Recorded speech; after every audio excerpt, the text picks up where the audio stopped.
For this world is not our permanent home. We are looking forward to a home yet to come.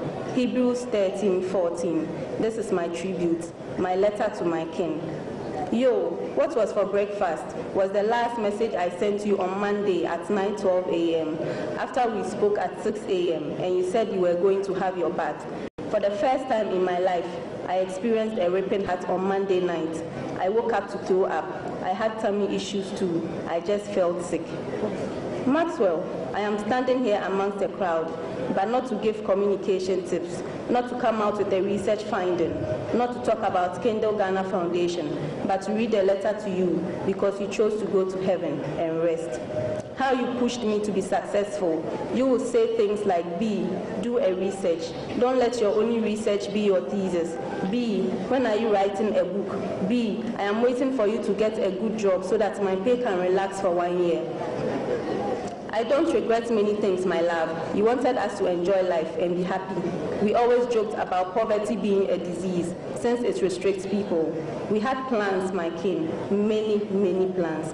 But when I think about you, I only smile, because you are more than a piece of flesh circulating on social media.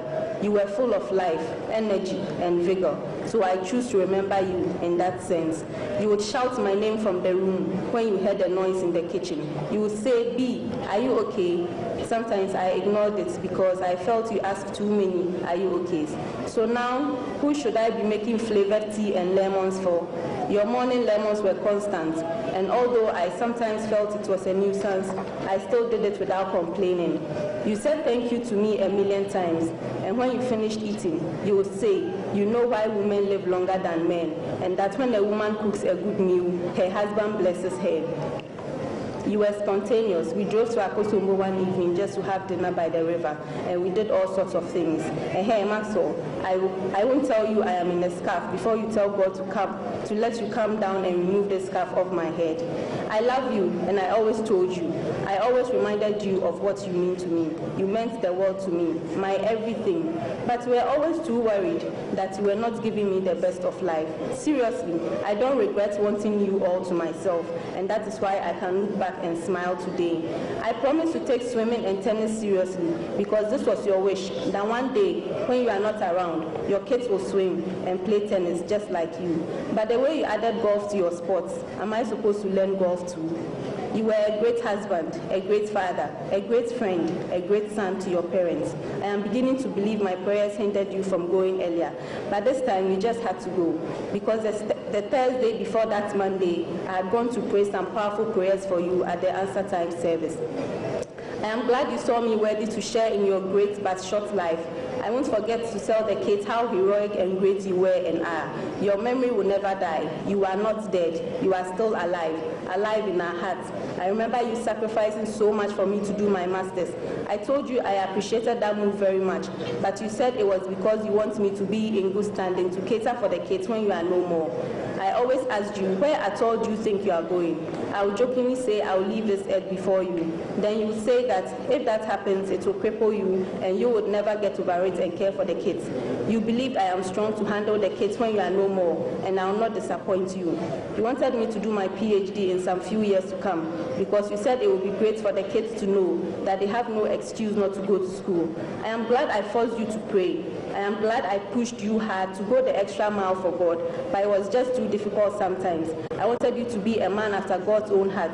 I wanted you to love and serve God wholeheartedly because that's what we are on earth for. It was as if I knew you would go soon because I always told you to read your Bible, pray, have a clean heart and forgive. I always told you we have little time on earth, and Junior Dufe can attest to this because I told him I felt you were not doing enough for God.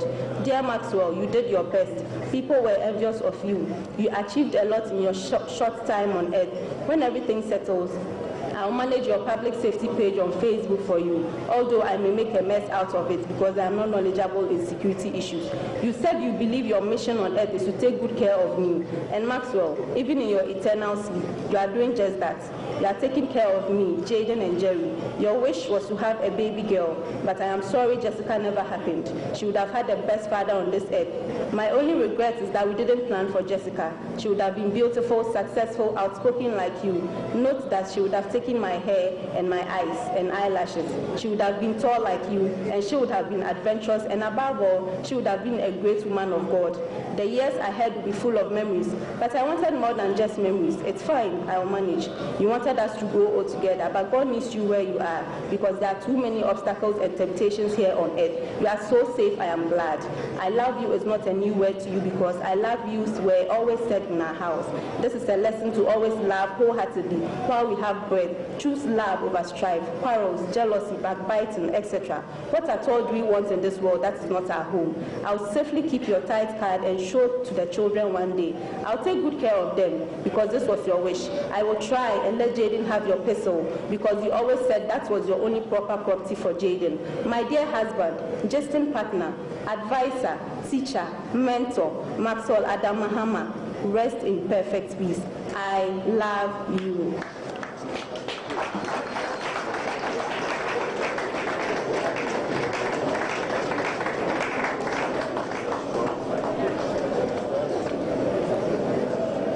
God bless you and keep you.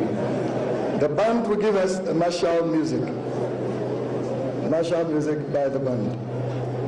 After which there will be a presentation by the Leicester University. After the martial music, a presentation of certificate by Leicester University.